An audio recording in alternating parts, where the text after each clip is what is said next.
Mr. President, thank you for having us. Thank you, Tucker. At your Camp David, which is beautiful. So you were inaugurated 2 days ago. This is a small country, and yet your inauguration was international news, was everywhere. Why? Why do you think that is? Well, it was a shock for us too. I mean, we knew that a lot of people were coming, and I mean that will draw some attention. Of course, we had big delegations from 110 countries. So of course that will draw news because if a chancellor comes from a country, then he brings his media team and that will create some news over there. And if a president comes or a king comes, that will create some news. Even you came, so that creates some news. But why were they coming? Well, I don't know, different reasons, of course. I could ask you, why did you come, right? I came because I think something remarkable is happening here. That's why. But I'm interested in why you think people came. Yeah, different reasons. Definitely different reasons. For example, the U.S. Government sent a big delegation, but then we had also a delegation from Congress. Yes. They started as a Republican delegation, but then the Democrats jumped in the wagon, and we had a bipartisan delegation from Congress. So, it's like, so it adds up. I don't know at the end what happened, but I think that it's like how how stars are born. They say that the debris starts joining up, and if they become an asteroid, but if more debris joins up, it becomes a planet because the gravitational pull. The more debris comes up, it becomes a star because then the gravitational pull is too big. So that's called critical mass. So I don't know. Sometimes just because God wants it like that, or just a stroke of luck or whatever, you get some critical mass in something you're doing, and then it becomes bigger than the sum of all of its parts. So I don't know. Probably got some critical mass that we didn't foresee. My guess is that of all the countries in the hemisphere, El Salvador seemed in the toughest shape or close to the bottom in the rankings for everything. Yes. Lacking abundant natural resources, etc. And since the country was born. Is that true? Yes, I mean the country has been poor since it was born. Yeah, lacking everything basically. Lacking everything with a dense population, a lot of people packed in. Yeah. So how did you change it? I guess I'll cut right to it. If you can fix El Salvador, what are the lessons for the rest of us? What did you do first? Well, of course, you cannot do anything if you don't have peace, right? And when I say peace, I include war, civil wars, invasion, crime. I mean, you need to have peace. You need to be able to move freely, to have your basic rights respected, starting with the right to live, the right to move, the right to have property. So you need your basic rights to be respected. So you need peace. That's the first thing a society will struggle to achieve. And once you achieve peace, then you can struggle for all the other things, like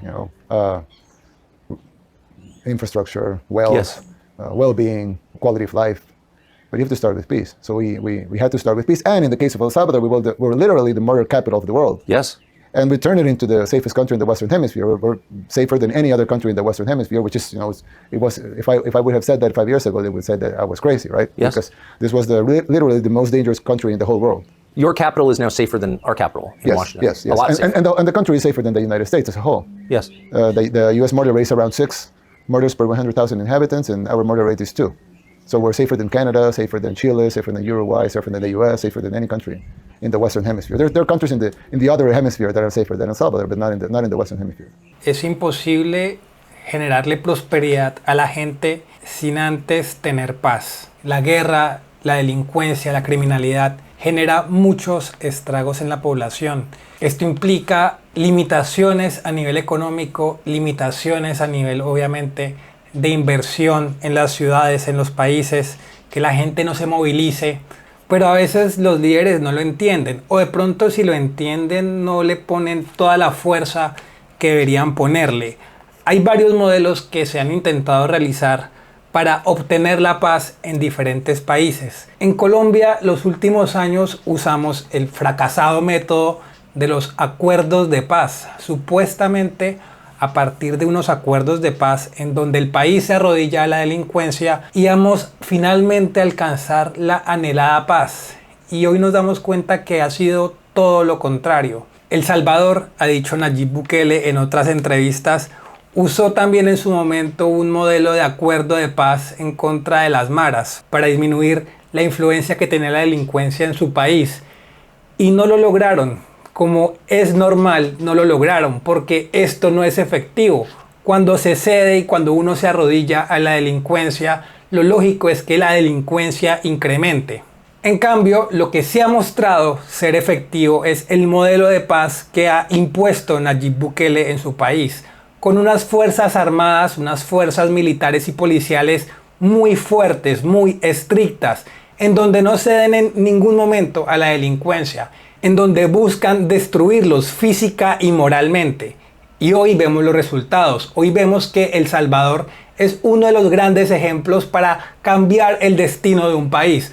Un país que, como él dice, no tenía recursos, pero que hoy, habiendo alcanzado la paz, tiene mayores opciones a futuro a nivel económico y a nivel social. El ejemplo es importante y en este caso el ejemplo que ha mostrado El Salvador nos demuestra que no hay que seguir con estos modelos destructivos de acuerdos de paz que no llevan hacia ningún lado, sino que la delincuencia se derrota siendo fuertes, siendo implacables, intentando destruirla, no arrodillándose frente a ella. So you did that in just a couple years. Yes, we did that basically in 3 years. So what? Just bottom line for us. What's the formula? Well, I can tell you the official formula and the real formula. Okay. So the official formula is that we did a plan. I mean, we did a plan. It's not that. When I say official, I mean it's a lie. It's just the official one. We did a plan that was comprised of phases.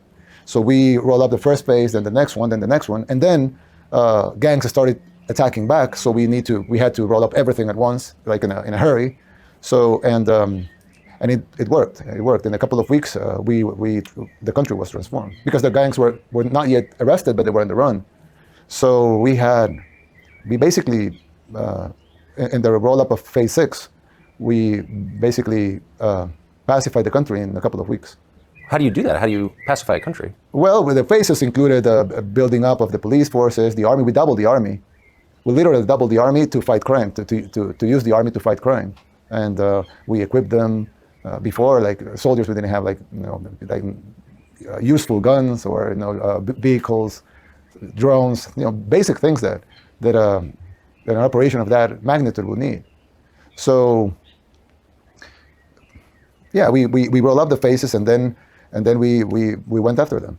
Okay, so that's the official. That's the official. Yeah, that's the official. What's the real?